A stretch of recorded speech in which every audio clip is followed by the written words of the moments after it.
How to defeat Foreskin Giant here on your arena game, Arena Breakout. So how you can simply do what? The Foreskin Giant Phase 1 walkthrough, how you can simply defeat it. So with varying levels of difficulty, after defeating enemies like the Ravenous Hunter and the Shadow Hound, players can focus on the next Monolith, the House of Foreskin Giant. So how you can simply attack them or how you can just defeat them in a fight or anything you're happening with this game. Let's scroll down. The Foreskin Giant is a level 60 Rift entity. So here are the steps how you can do it. The first phase of the fortnight, you have to follow the steps here.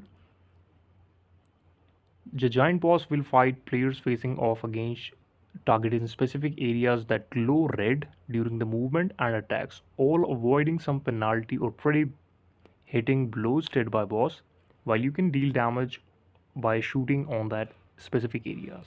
The first attack involves a slam where the foreskin giant will raise either high or left, first and slam it down, lower the player, causing a shock wave to spread across the arena. The attack is easy to anticipate. This is how you can do it. Thank you so much for watching it.